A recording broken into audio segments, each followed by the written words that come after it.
افلا یتدبرون القرآن، تدبر قرآن، مولانا امین احسن اصلاحی۔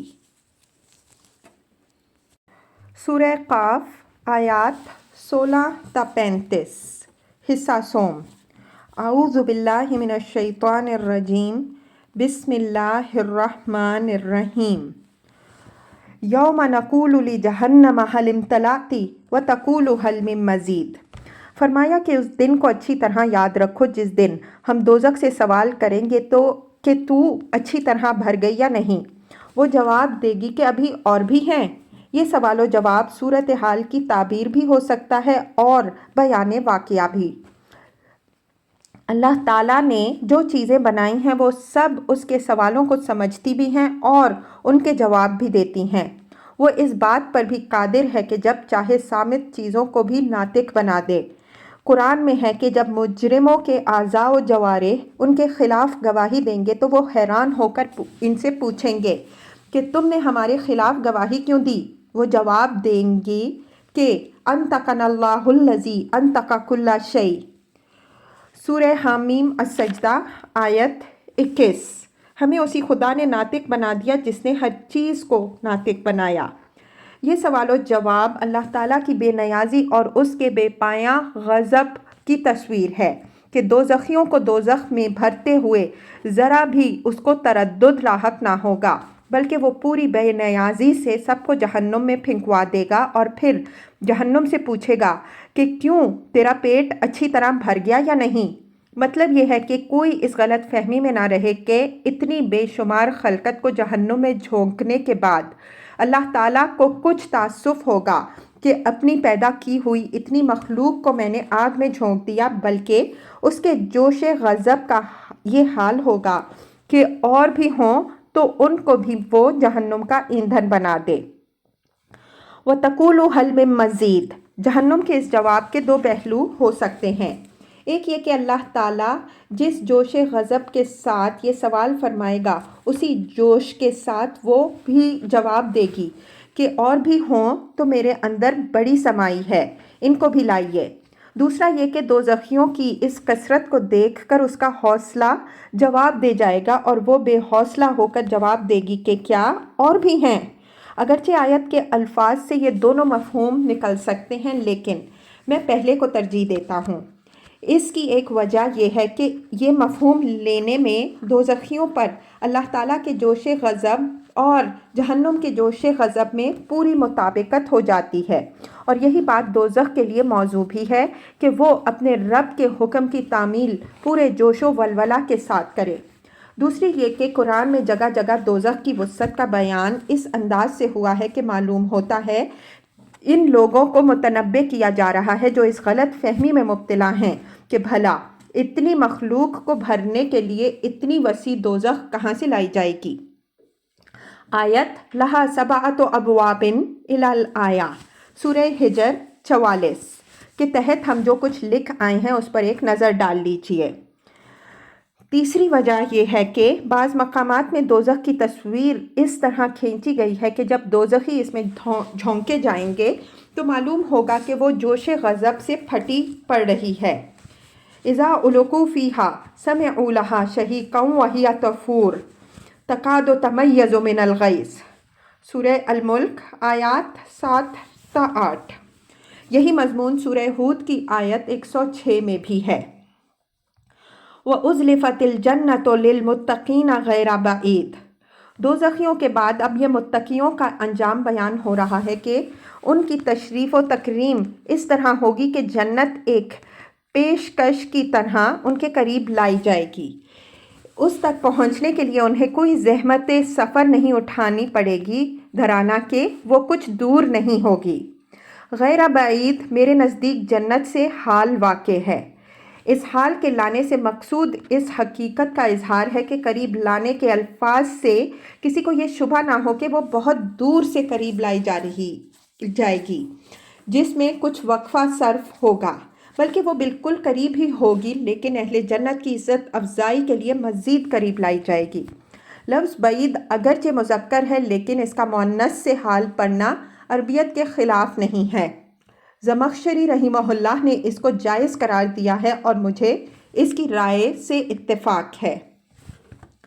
ھذا ما توعدون لکل اواب حفیظ، یعنی جنت کو قریب لا کر ان الفاظ کے ساتھ اہل جنت کو اس میں داخل ہونے کا پروانہ دیا جائے گا کہ یہ ہے وہ صلہ جس کا آپ لوگوں سے دنیا میں نبیوں اور رسولوں کے ذریعے سے وعدہ کیا جاتا رہا ہے۔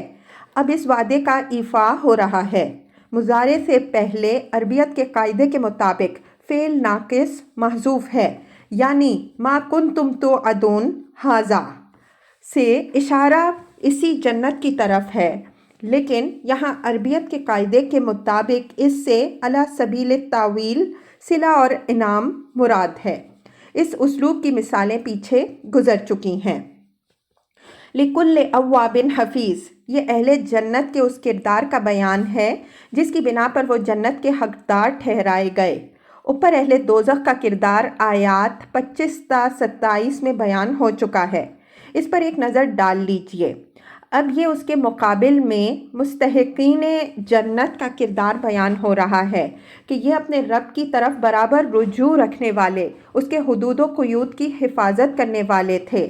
ان دونوں صفتوں پر غور کیجئے تو معلوم ہوگا کہ ان میں سے ایک کا تعلق دل سے ہے اور دوسری کا تعلق عمل سے۔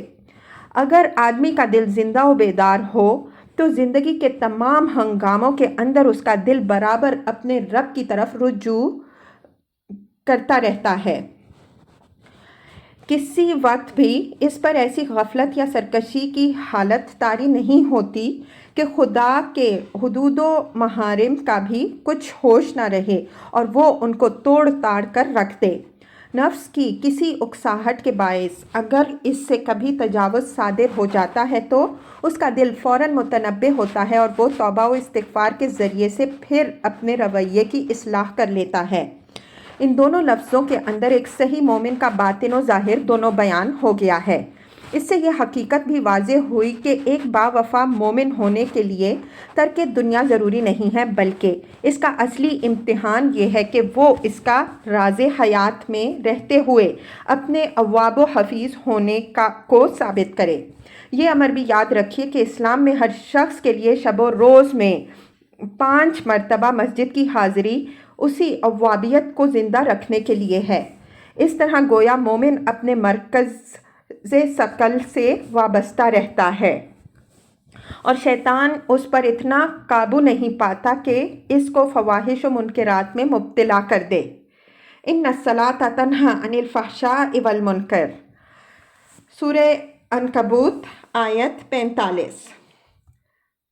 من خشی الرحمن بالغیب وجاء بقلب منیب، اوپر مستحقین دوزخ کے بارے میں یہ بات ارشاد ہوئی ہے کہ وہ ارباب قیامت مبتلائے شک رہے اور اللہ کے مقابل میں انہوں نے دوسرے سہارے بنا لیے۔ وہاں ہم نے بیان کیا ہے کہ یہی دونوں چیزیں در حقیقت ام الامراض کی حیثیت رکھتی ہیں۔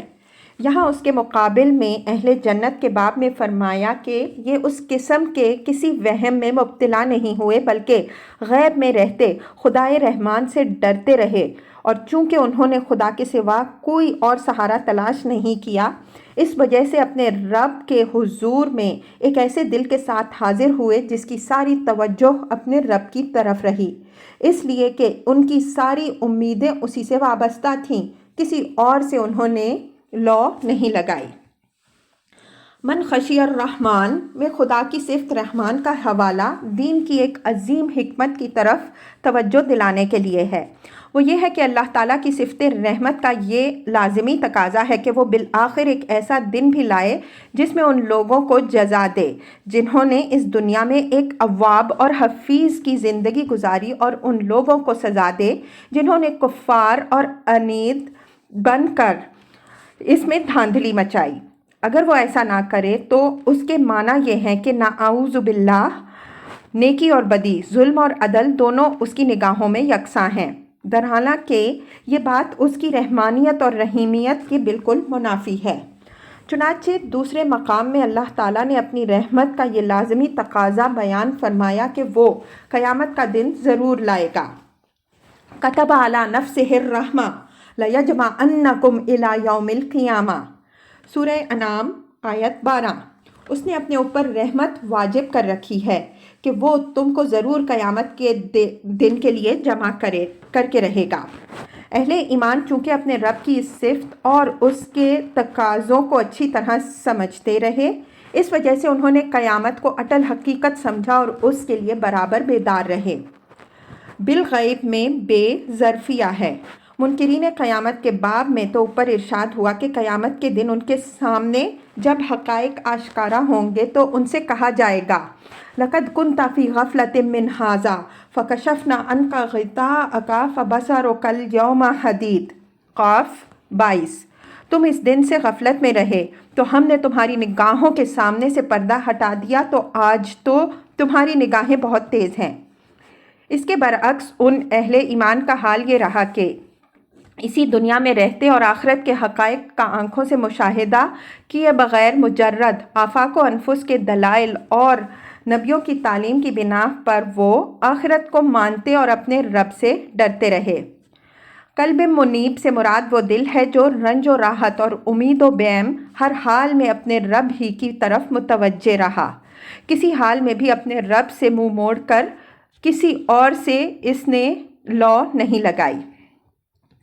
ادخلوہا بسلام ذالک یوم الخلود، یعنی ان سے کہا جائے گا کہ اس جنت میں سلامتی کے ساتھ داخل ہو جاؤ، اب نہ اس میں تمہارے لیے ماضی کا کوئی پچھتاوا ہوگا نہ مستقبل کا کوئی اندیشہ۔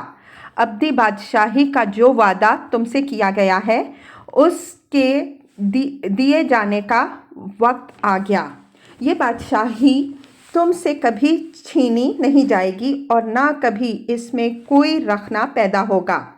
سورہ ہجر کی آیت 46 میں یہی بات یوں ارشاد ہوئی ہے ادخلوہا بسلام آمنین، اس میں داخل ہو جاؤ کامل سلامتی کے ساتھ، ہر اندیشہ سے نچنت ہو کر۔